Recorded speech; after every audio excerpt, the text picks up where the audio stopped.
Oh, wow. Huddle up, team. Woo! Okay.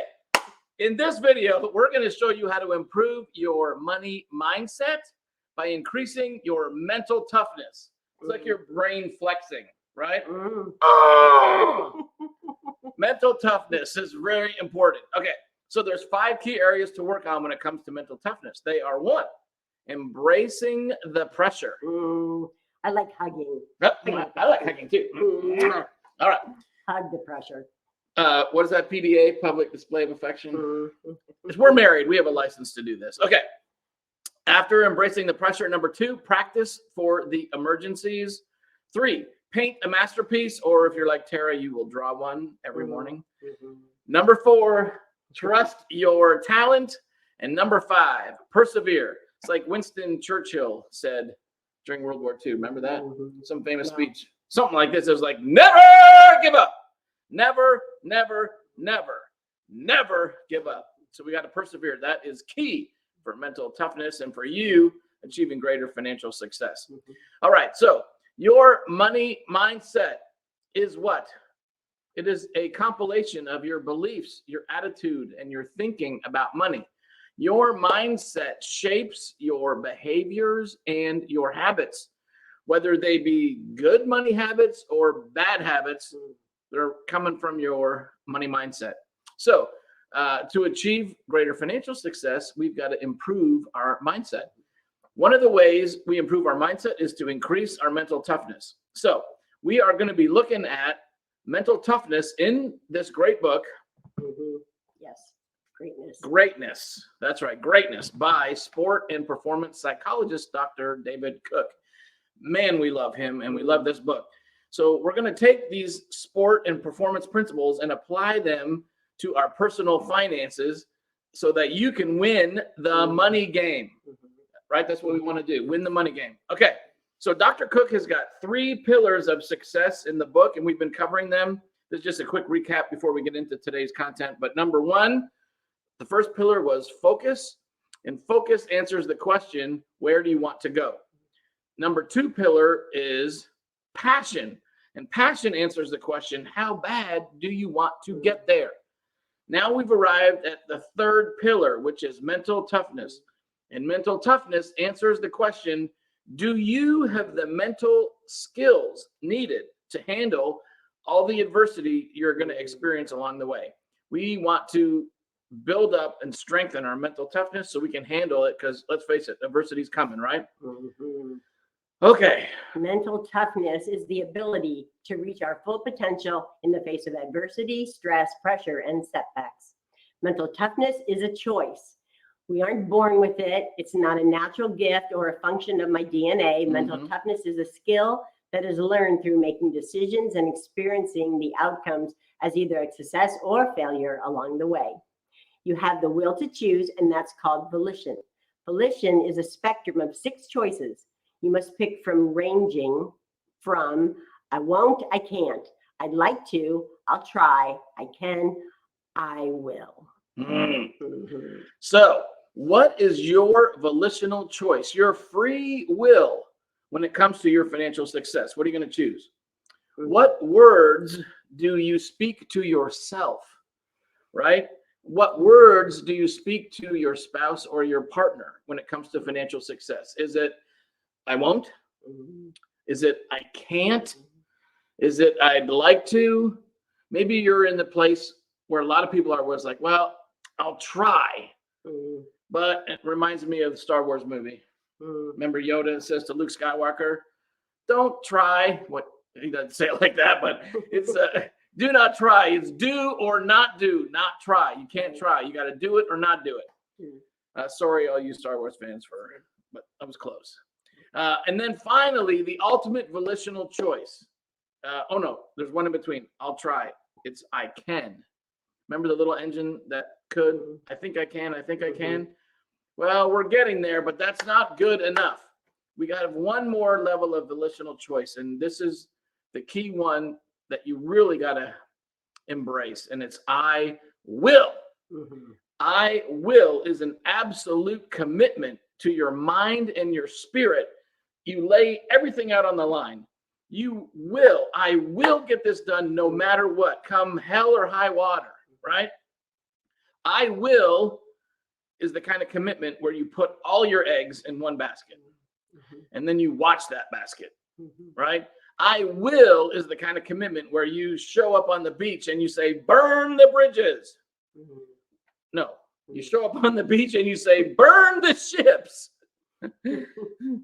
Also meaning you burn all your bridges, okay?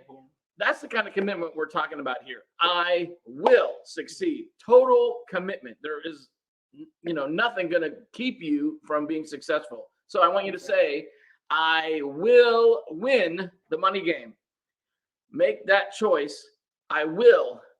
And when things get difficult, you will overcome. You'll get through it.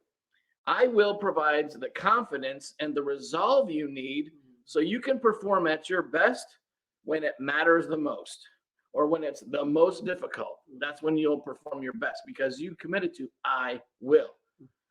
Anything less than a complete commitment will result in you getting knocked off when the first adversity shows up, when it gets tough, when it gets difficult, when somebody cancels on you, when there's an unexpected emergency, a big expense, you get laid off, whatever, because that stuff's going to happen.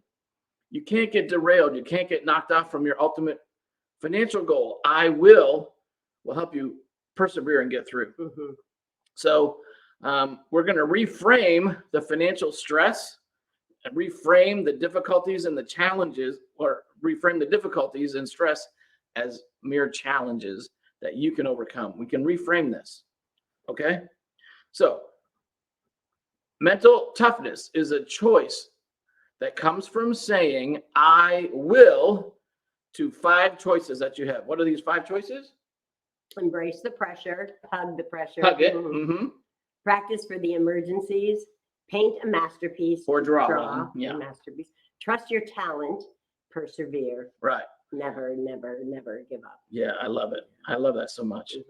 All right, so we're going to talk about embrace the pressure today, and we're going to talk about practice for the emergencies today, and then the other 3 we're going to do in another video. Okay, but number 1, embrace the pressure. This is the first I will choice that you can make. So say it with me. I will embrace the pressure. Awesome. Pressure, and this, I love this. Pressure is not something to run away from, not something to hide from. It's actually something to run towards. You want to run towards the pressure because pressure is your ally.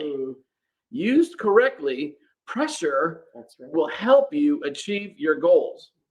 Avoiding pressure, though, leads to failure. It's a disaster. Please don't do that. Stop avoiding pressure. If you're like that, we gotta turn you around and get you running towards it and embracing the pressure. Reframe it so that we want to reframe this so we see pressure as a gift. Okay? Receive it and embrace it, and then take that gift and use it for your betterment. Use it to get better. When you look at financial pressure as a gift, it'll help you make better decisions to act more responsibly so you can achieve greater financial success in the future. I mean, let's face it, if you can't handle the pressure you have right now with a little bit of money, how on earth are you going to handle greater, bigger, more overwhelming pressure in the future when you've got way more money or way more financial responsibility or much bigger financial opportunities? We've got to take the financial pressure now and wrestle with it. We got to tackle that thing. We got to practice with it and get good at managing and embracing the pressure so that you can handle more in the future, because more is better, because you're going to have more opportunities, more responsibility, more money, right? Woo! So reframe the pressure.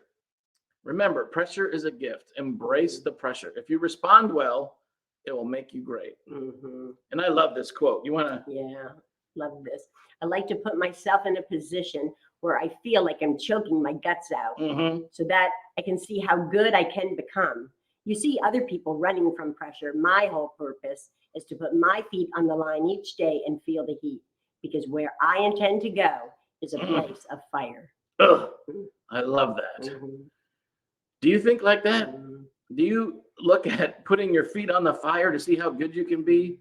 Embrace that pressure. It's a great principle of mental toughness. Mhm. The more mental toughness we acquire, the better our mindset, the more financial success we can achieve.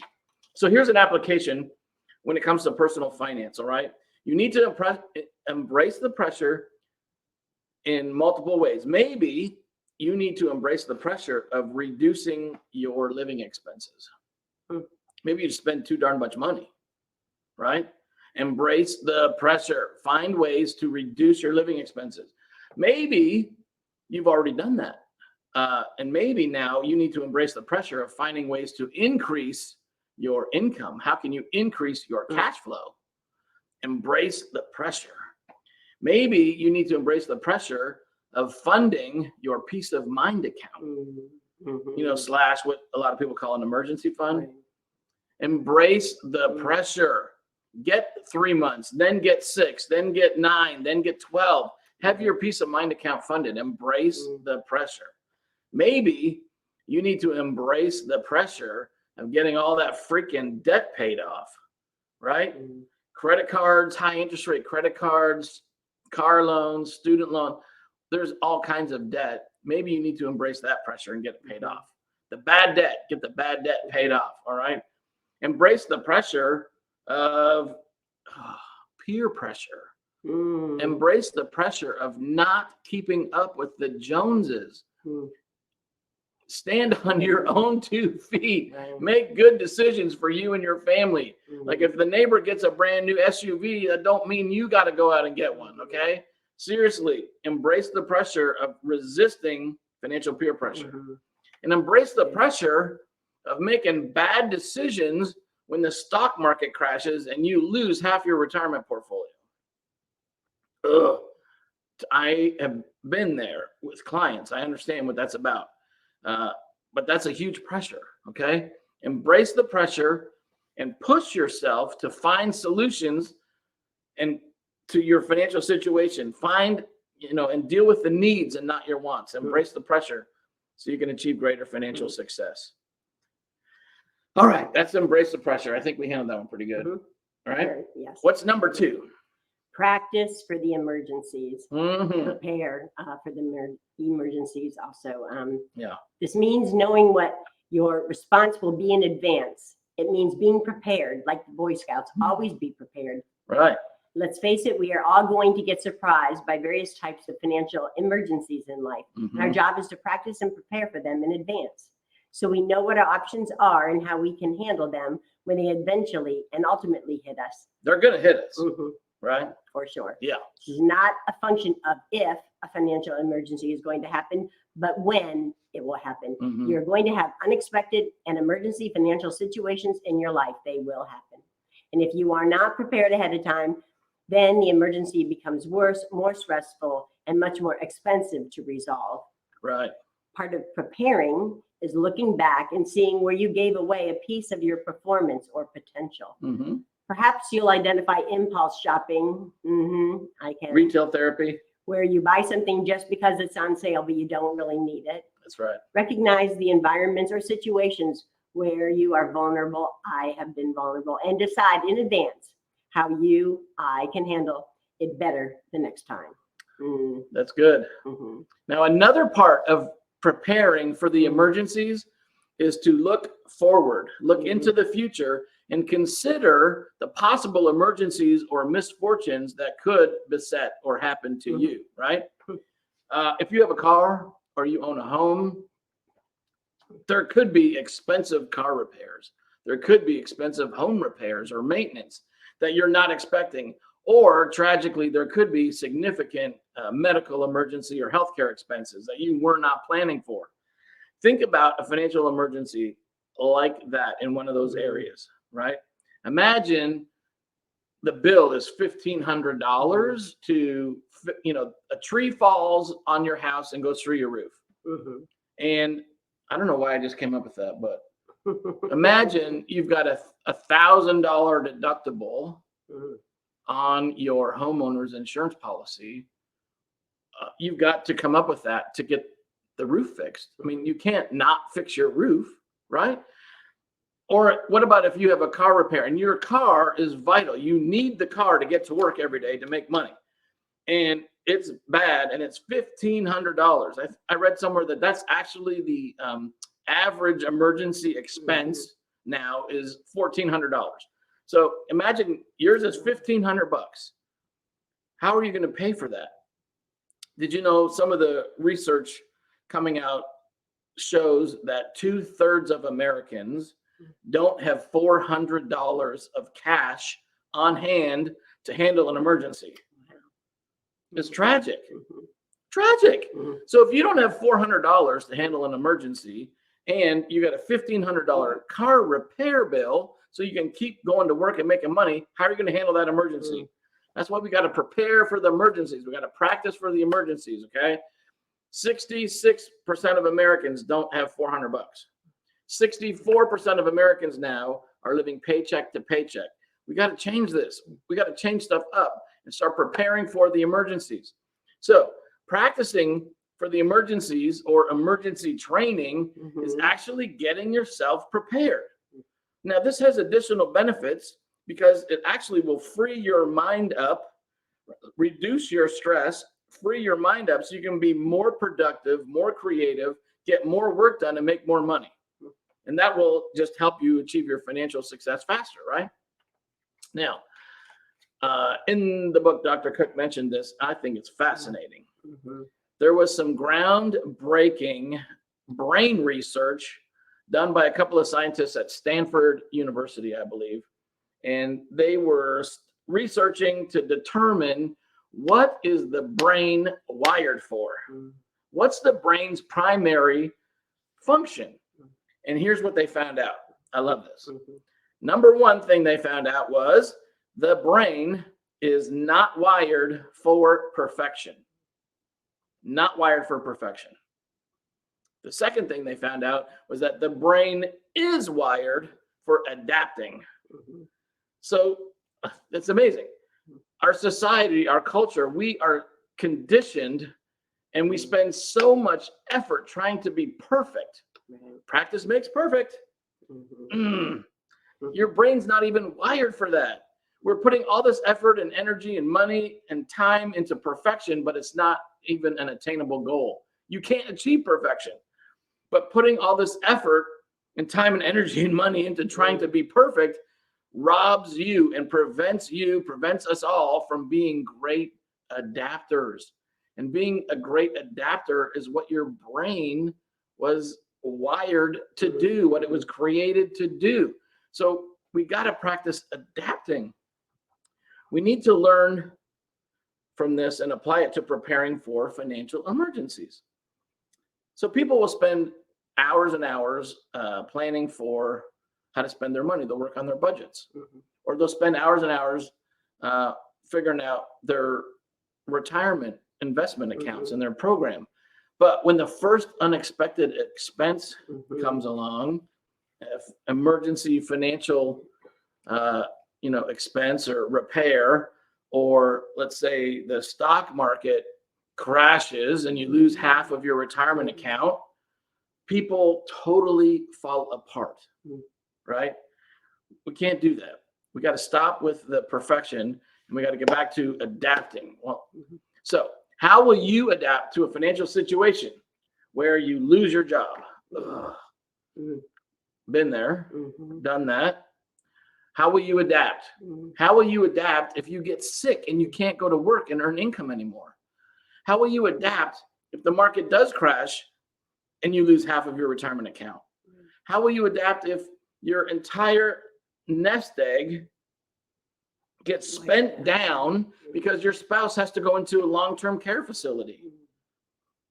Or your grandmother has to go into a long-term care facility? Or you die prematurely and leave your spouse behind with children and tons of debt, and they were all dependent on your income. How will you adapt? Listen, don't beat yourself up. If you live long enough, these kind of things are going to happen, right? If not to you, to somebody you love. I mean, they just happen. So we've got to prepare for these types of emergencies. So practice adapting to them. Now, how do you do that? It's a mental exercise. You just practice for the financial emergencies in life is a mental exercise. It's a mental process.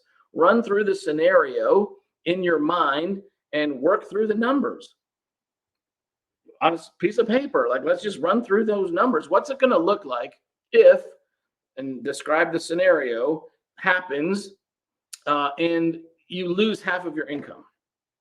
How can you adapt to that? How will you respond? How are you positioned so that you're not completely knocked out of the game?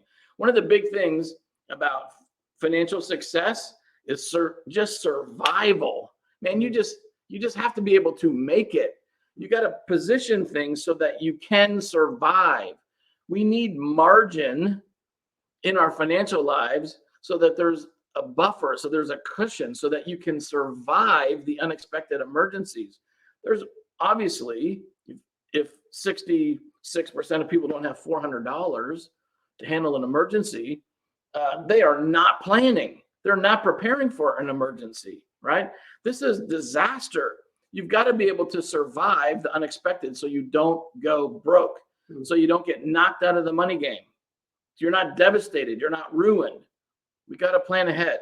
So practice for the emergencies by building a margin of error into all of your financial plans. What if you could plan to live way below your means so that you could save 25% of everything you earned? Could you imagine? That's a margin. That is building in safety and security and a plan B, right?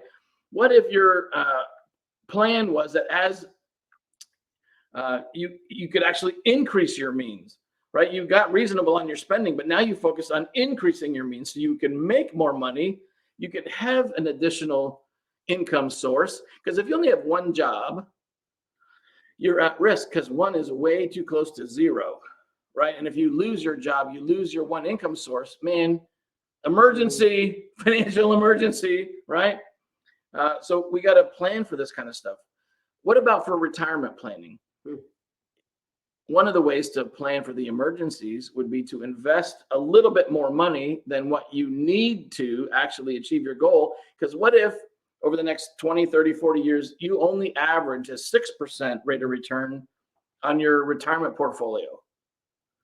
Well, if you're saving a little bit more and your return doesn't hit 8, then you got a better chance of at least making it, of surviving, of having a comfortable retirement. So plan for a little bit more. What about planning ahead to minimize your future taxes?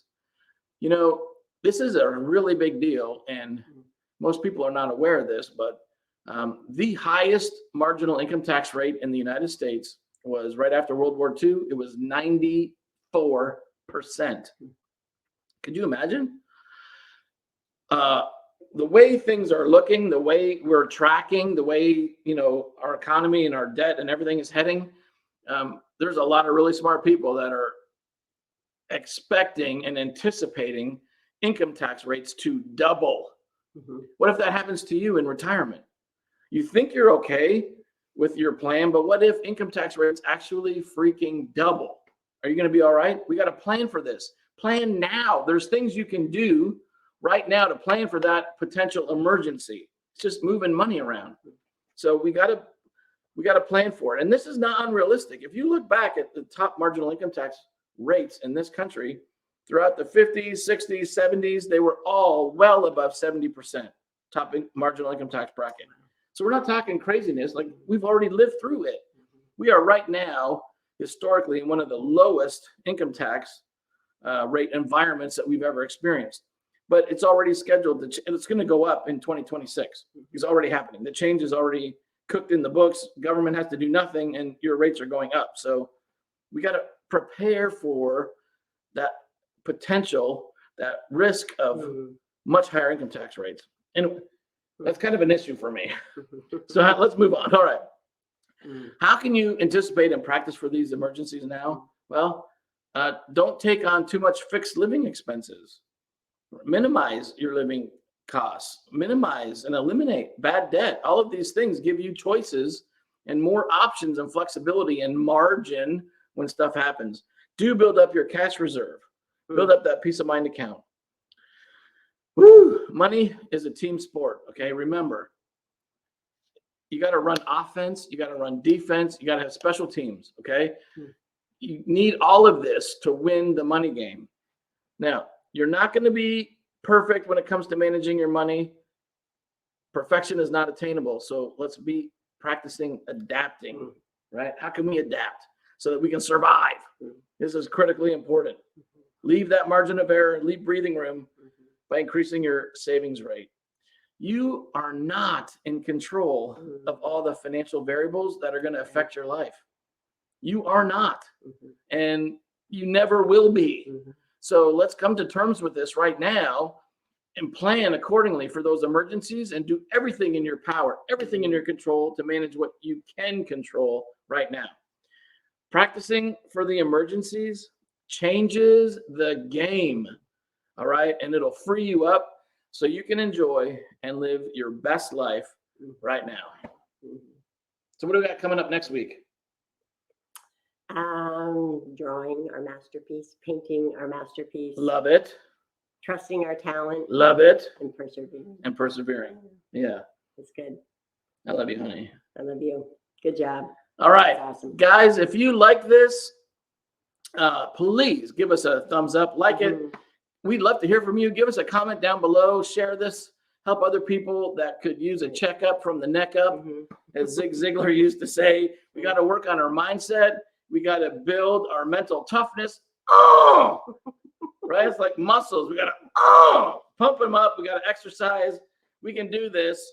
And this was a lot of fun. So thank you. And we look forward to seeing you on the next video.